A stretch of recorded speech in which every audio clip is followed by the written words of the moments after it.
This has got to be a joke. Why is this here? My favorite houseplant was placed next to the TV. Hidden between the leaves was unmistakably a surveillance camera. Even though it's small, they would be able to clearly see what's happening here. I was deeply terrified to realize that such a thing had been set up without my knowledge. I quickly told my husband, who looked surprised for a moment before falling into thought. Then he gave me a sly smile and said, "Well, then it's our turn to strike back." As a result of his countermeasure, an unexpected person was revealed. My name is Stephanie Bonvalot, 27 years old, and I'm a regular employee at a pharmaceutical company. My company is fairly well known in the industry and is a recognized large-scale company. They treat their employees well, and the benefits are incomparably solid compared to others. Of course, the job isn't easy, and I do work overtime during busy periods. But thanks to this, I'm able to live comfortably. Another reason I can lead such a life is my husband, Jackson. We got married a year ago. He's a certified clinical laboratory technician and works at a hospital. We originally met when I went to the hospital to sell medicine. I never thought we would become a married couple when we first met, but now, thanks to him, we're leading a happy married life. When I got home from work that day, I could smell a pleasant smell from the back of the room. When I opened the door to the living room, there was my husband wearing my apron and cooking dinner. "Oh, hi babe. Welcome back." "I'm home." "Wait, isn't that my apron?" "I couldn't find mine, so I borrowed it. Dinner will be ready soon." "Aw, thank you. You must be tired too, honey." "Not at all. It's just a quick stew, and let's make spaghetti with the leftover stew tomorrow." "Sounds good. I think I can get home a little earlier tomorrow, so I'll pick up some spaghetti on the way back." While both of us are busy, thanks to his support, I can live each day without pushing myself too hard.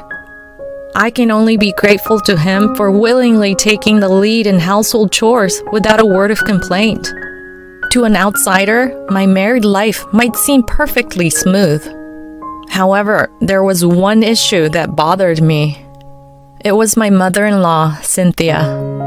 She dotes on her only son, Jackson, and has apparently spoiled him to an extreme extent. According to my husband, she has never scolded him. Moreover, if he had a fight with a friend or brought a girlfriend home, Cynthia would be furious.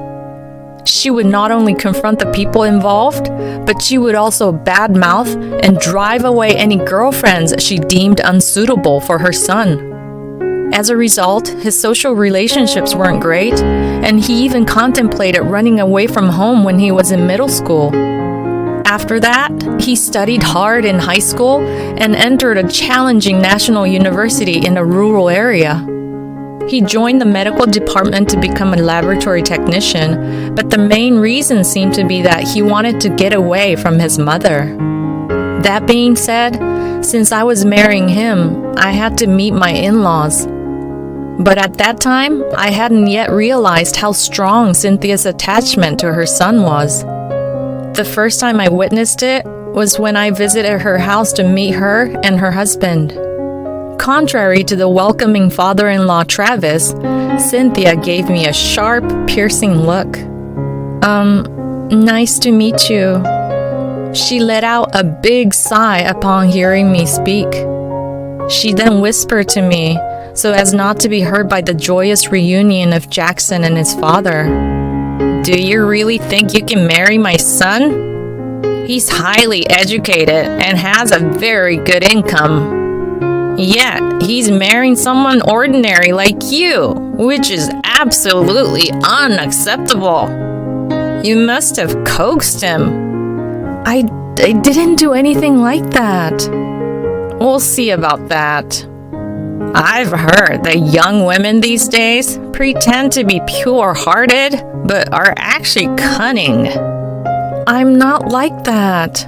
I just love him. I intended to clearly convey my feelings for her son, but apparently, saying that I loved him was a taboo phrase for her. As soon as I said it, she had a different look in her eyes and confronted me. Then, in a voice much lower than one would expect from her beautiful face, she said, "Stop it. You're just trying to get money from my son." I'm not thinking about that at all. I'll make sure to tell him. It's not that you love him, but you love his money, and that's why you're marrying him. Please stop. Overwhelmed by fear, I started crying. Jackson, who couldn't bear to see me cry, rushed over and glared at his mother. "Hey, what did you say to her, Mom?" "I didn't say anything. I just told her to be happy if she's getting married." "Then why is she crying?" "Maybe she's happy to be told such a thing by me, the mother of the man she loves." Is that true, Stephanie? When he asked me, I was at a loss for words, but I shouldn't provoke Cynthia any further. Reluctantly, I nodded slowly. Yes, I'm sorry for suddenly bursting into tears. Are you really okay? Yeah, I'm fine, thank you. If you say so. He looked worried, but there was no way I could tell him the truth. No matter how badly he thinks of his mother, as an outsider, I can't criticize my mother-in-law. Besides, I wanted to settle this as peacefully as possible. If I don't tell him about it here, she won't harass me any further. I had convinced myself of that. Our house and my in-laws' house are about a 30-minute drive apart. At the beginning of our marriage, Cynthia suggested that we live with them, but Jackson firmly refused. We would have preferred to live even farther away from his parents' house, but considering the commute to work, any greater distance would be inconvenient. Well, we should be okay if we're this far apart. But this was just the beginning. I suppose it's because we ignored her warnings and got married anyway. Cynthia started visiting our house on a regular basis. Weekdays, weekends, it didn't matter. Whenever she felt like it, she would come over and use the spare key under the doormat to let herself in. No matter how many times we talked to her, she didn't stop, which even Jackson was furious about. When we stopped leaving a spare key under the doormat, she started to make a scene in front of our house. "Open up! I know you're in there! Why won't you let me in when your family is here?" Her shouting echoed, and people from the neighborhood started to peek out. We were worried that if this continued, someone might call the police. So we always ended up opening the front door. Moreover, recently, for some reason, she started coming over when I was alone.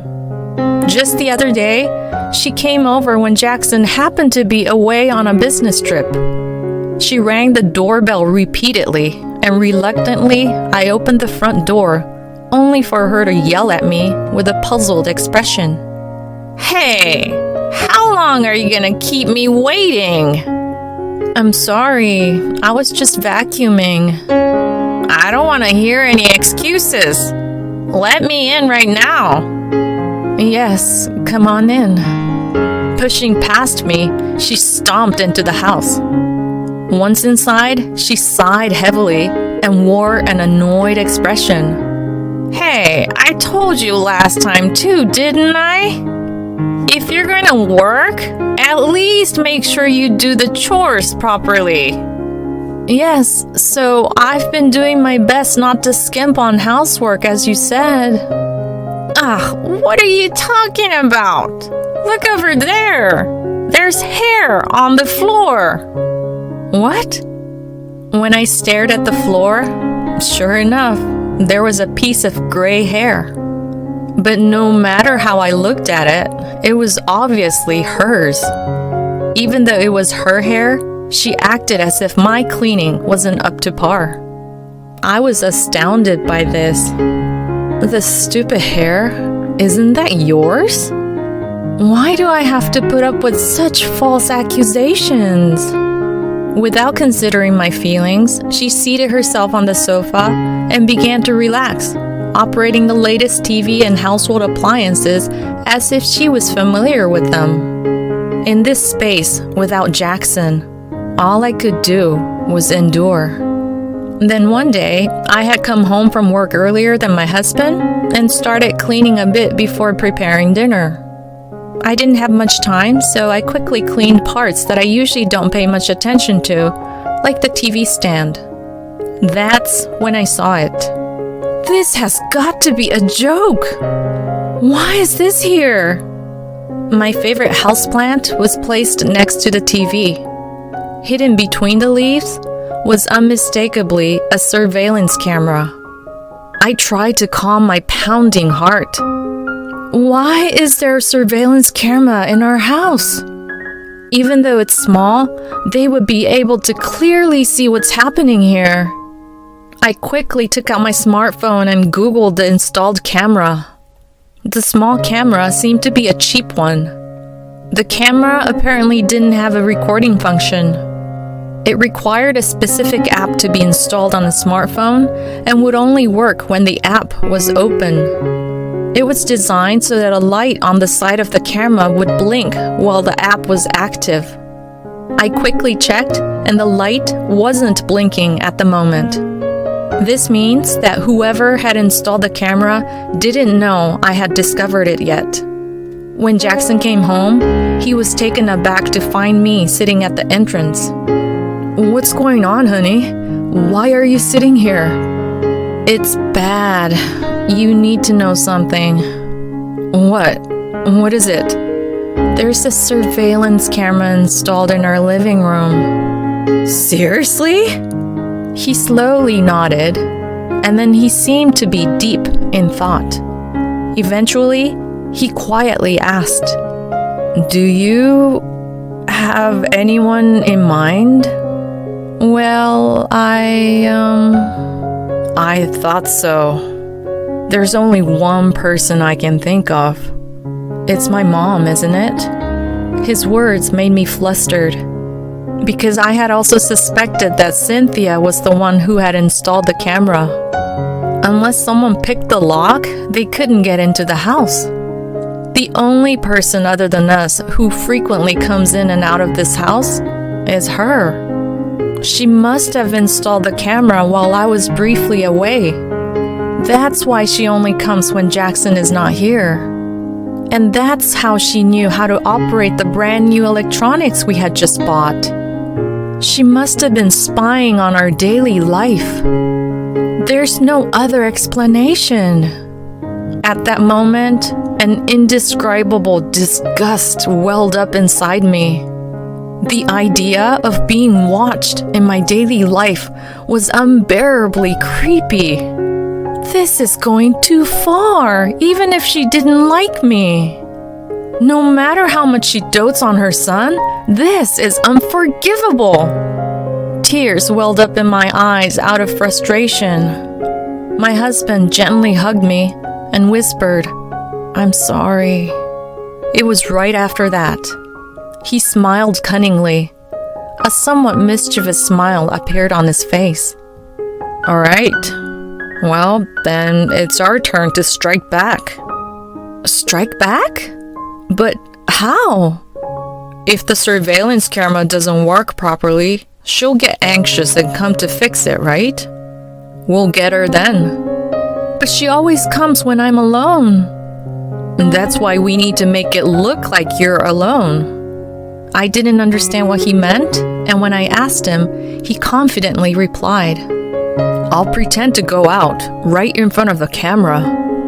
"Ah, I see."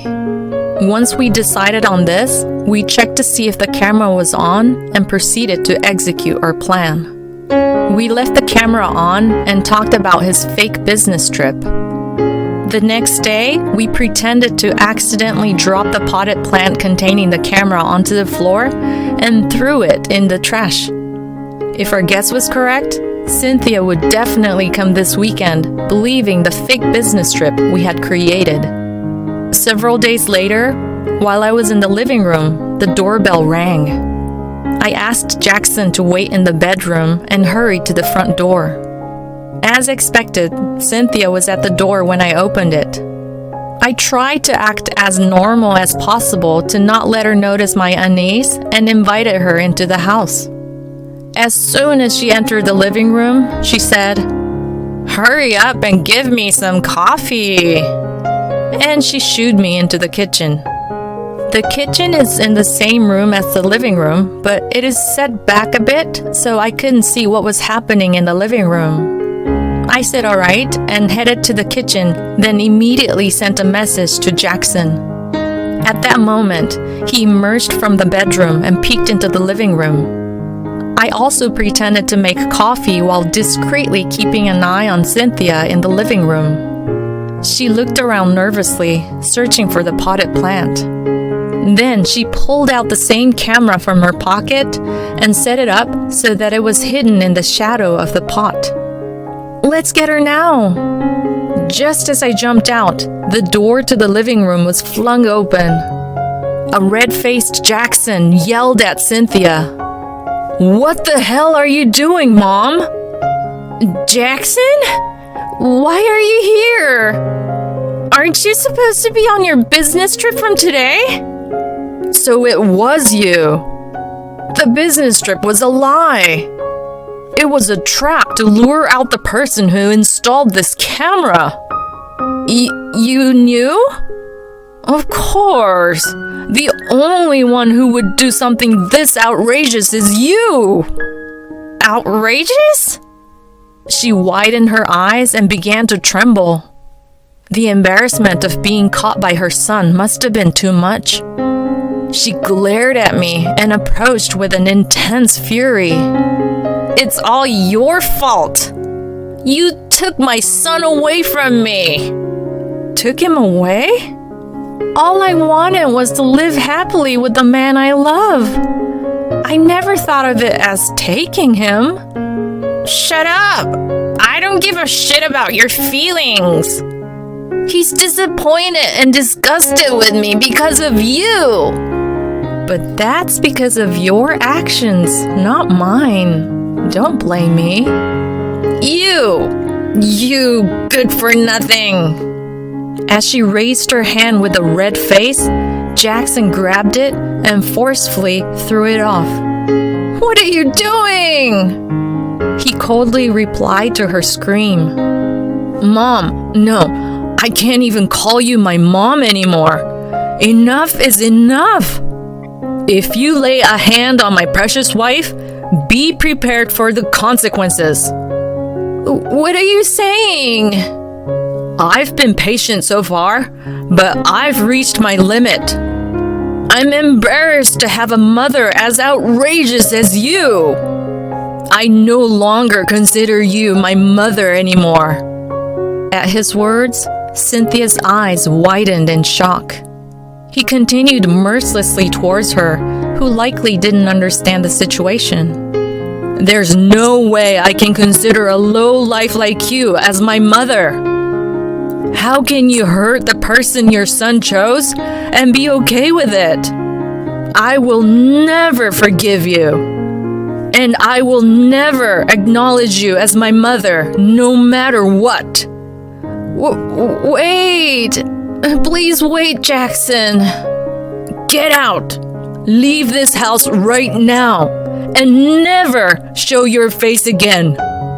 At his words, she began to tremble. Eventually, she fled the house, seemingly on the brink of tears. Afterward, he told the whole event to his father, Travis. Travis seemed to have been completely unaware, even thinking that Cynthia and I were getting along well. Upon learning everything, Travis was furious. "I didn't think she was such a terrible person," he said, and served her with divorce papers. They're currently in the process of divorce. Cynthia was kicked out of the house and is now living with Jackson's brother and his wife at their home. However, due to the reasons behind her situation, she seems to be treated like a housemaid and is oppressed by the couple. But I feel no sympathy for her. All of this is a result of her own actions. On the other hand, I've been able to live more freely since Cynthia stopped visiting. My relationship with Jackson is good, and every day is very happy. With the stress of my mother-in-law gone, we were able to get pregnant. I want to continue to build a happy home with my husband and our forthcoming child.